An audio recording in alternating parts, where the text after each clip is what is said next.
Hello student, good morning. हम लोग पढ़ रहे हैं क्लास 10th के बायोलॉजी का लेसन 3, जिसका नाम है जीव जनन कैसे करते हैं। हमने इस अध्याय में लैंगिक जनन और अलैंगिक जनन के बारे में आप लोगों को बताया था। लैंगिक जनन में संक्षिप्त में आप लोगों को बताया था कि इस जनन की प्रक्रिया में नर एवं मादा दोनों ही भाग लेते हैं। और अलैंगिक जनन के बारे में हमने आप लोगों को बताया था कि इसमें नए जीव या नए संतति की उत्पत्ति एक ही जीव के माध्यम से हो जाती है। और वहाँ पे हमने आप लोगों को अलैंगिक जनन के विभिन्न विधियों के बारे में भी आप लोगों को बताया था। तो आज हम एक नया टॉपिक शुरू कर रहे हैं और वह टॉपिक का नाम है पुष्पी पौधों में लैंगिक जनन। यानी पुष्प माने होता है फूल, और फूल वाले पौधों में लैंगिक जनन माने इसमें नर और मादा कहाँ कहाँ स्थित होते हैं, जिसके द्वारा इनमें जनन की प्रक्रिया होती है। बहुत ही अच्छा टॉपिक है और आप लोग इस टॉपिक को ध्यान से समझिएगा, क्योंकि यहाँ बात एक पुष्पी पौधों की है। आइए हम चलते हैं वहां समझाने के लिए। फिगर जो आप लोग देख रहे हैं, यह फिगर एक फूल का है और इसमें जगह जगह पे लिखा गया है वर्तिकाग्र। यह जो पार्ट है पौधे का, वह क्या कहलाता है? वर्तिकाग्र कहलाता है। और उसी के थोड़ा सा नीचे वाले पार्ट को हम लोग वर्तिका कहते हैं। यानी एक ही लाइन में जो सबसे ऊपर अंडे की तरह है, उसको हम लोग कहते हैं वर्तिकाग्र। और उसी के ठीक नीचे वाले लाइन में जो नली जैसी रचना दिख रही है हमें, उसको कहते हैं वर्तिका। अब आइए देखिए, ठीक इसी के और नीचे आते हैं तो हमें क्या देखने को मिलेगा? यहाँ पे एक अंडाशय दिख रहा है। और देखिए हमने यहाँ इसको निर्देशित भी किया है कि यह वाला जो पार्ट है वह पौधे का क्या है? अंडाशय है। और इस तीनों चीज को मिला के, यानी वर्तिकाग्र, वर्तिका और अंडाशय, इस तीनों पार्ट को मिला के हम लोग कहते हैं स्त्री केसर। यानी यह जो पार्ट है, देखिए दो पार्ट आप लोगों को दिख रहा है स्कूल में, और इधर वाले पार्ट को हम लोग क्या कहते हैं? स्त्री केसर कहते हैं। जहाँ अगर वर्तिकाग्र, वर्तिका और अंडाशय हमको दिख रहा है तो वह पार्ट पौधे का स्त्री केसर पार्ट होता है। आइए हम अब इधर चलते हैं इस साइड। आप देखिए यहाँ पे परागकोश को दिखाया गया है। यानी इस ठीक वर्तिकाग्र के सामने जो छोटे छोटे तंतु जैसे रचनाएं आप लोगों को दिखाई दे रही है, वह रचनाएं क्या है? परागकोश हैं। उसी के नीचे सबसे बाहर वाले भाग को हम लोग तंतु कहते हैं। क्या कहते हैं उसको? तंतु कहते हैं। और यह जो आप लोगों को दिख रहा है, यह फूल का क्या है? दल है, यानी पंखुड़ी। कोई भी फूल होता है तो उसको जो सुरक्षा प्रदान करता है वह क्या होता है? उसका पंखुड़ी होता है। उसको हम लोग दल भी बोलते हैं। और यह पार्ट है बाह्य दल। यानी यहाँ पे ये फूल का क्या है?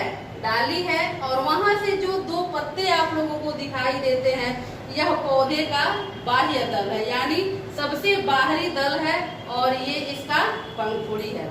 अब देखिए, वहां तो हमने वर्तिकाग्र, वर्तिका और अंडाशय को स्त्री केसर का रूप दे दिया और स्त्री केसर का नाम दे दिया। अब देखिए यहाँ पर भी ठीक वही प्रक्रिया होगी। यहाँ पर भी परागकोश, तंतु, दल, बाह्य दल, तीनों को मिला के हम लोग क्या नाम देंगे? पुंकेसर। यहाँ पे हमने नाम लिखा हुआ है पुंकेसर।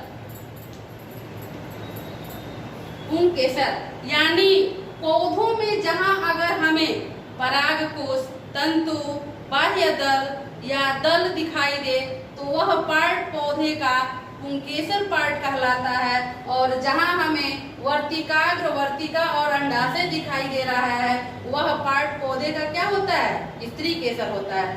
आइए, हमने फिगर के माध्यम से तो समझ लिया, अब हम थोड़ा सा आप लोगों को इसके विषय में चर्चा भी करते हैं। कह रहा है कि आप पुष्प के विभिन्न भागों के विषय में पहले ही पढ़ चुके हैं। ये जो पुष्प के विभिन्न भाग हम आज आप लोगों को यहाँ पे बताए, आपने इसके पहले भी इसको क्या किया है? पढ़ लिया है और जान भी लिया है। बाह्य दल यानी उसके बाहरी हिस्सा, पंखुड़ी, पुंकेसर, स्त्री केसर, ये सब पार्ट क्या होते हैं? पौधों में होते हैं। पुंकेसर एवं स्त्री केसर पुष्प के जनन भाग है। देखिए, यह स्त्री केसर और यहाँ है पुंकेसर, यह पौधे के क्या है? जनन भाग है। देखिए, ये लैंगिक जनन हम पढ़ा रहे हैं आप लोगों को, और पुष्प में कैसे लैंगिक जनन होता है, तो स्त्री केसर अलग है और पुंकेसर अलग है। अब इसमें निषेचन की प्रक्रिया कैसे होगी?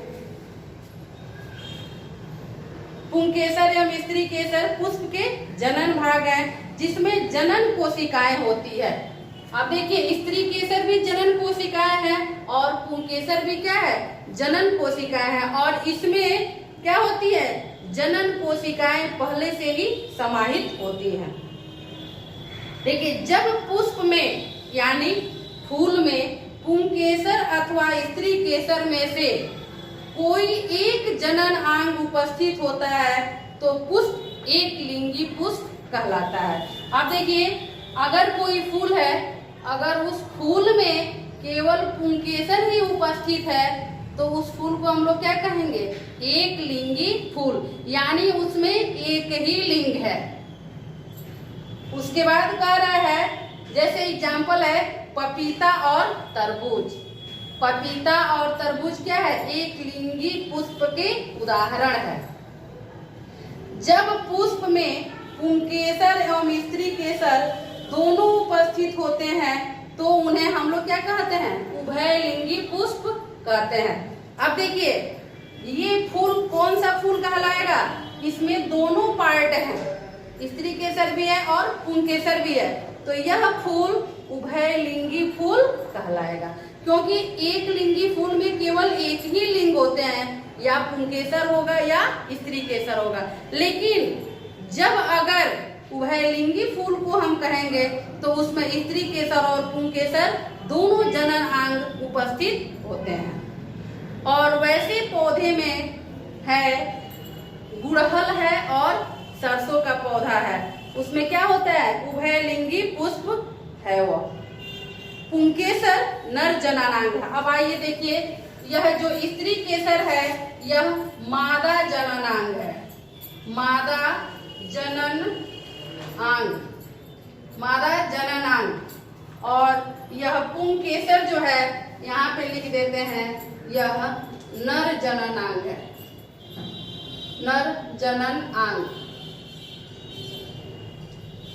जनन अंग, जननांग माने जनन करने वाले जो अंग होते हैं उसी को हम लोग क्या कहते हैं? जननांग कहते हैं, जो परागण बनाते हैं। अब देखिए, पुंकेसर जो क्या है वह नर जननांग है, और नर जननांग होता है तो उसमें क्या चीज का विकास होता है?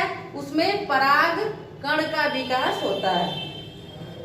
परागकण सामान्यतः पीले हो सकते हैं।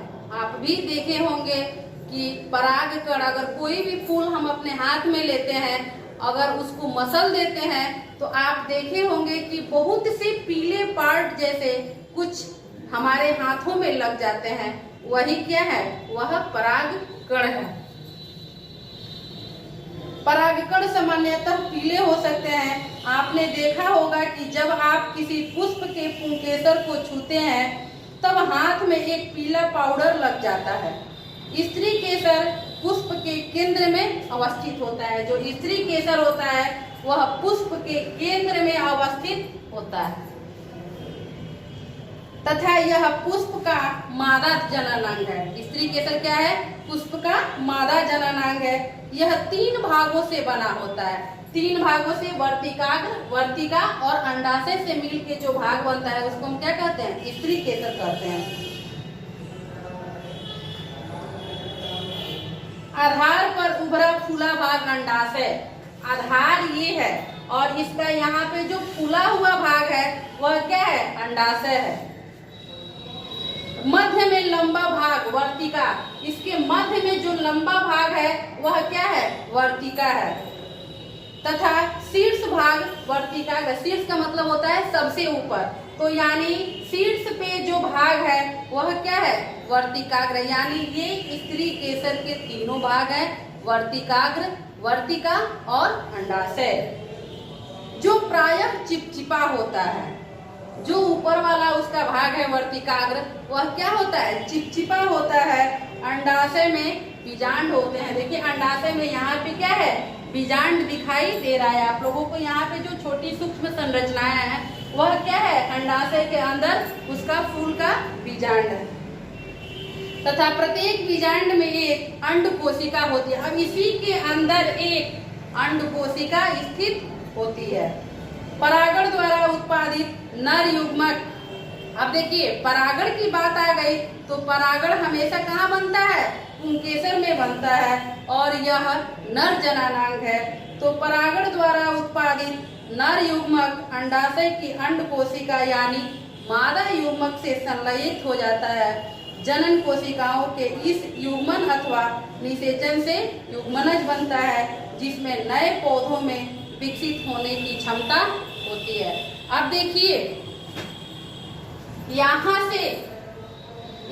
से पुंकेसर अगर यहाँ पड़ गया तो इस फूल में निषेचन की प्रक्रिया हो जाएगी, क्योंकि यह तो फूल एक ही है, इसके पार्ट ना अलग अलग हैं।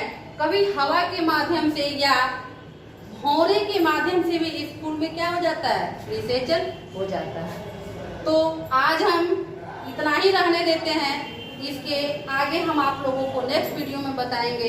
तब तक धन्यवाद।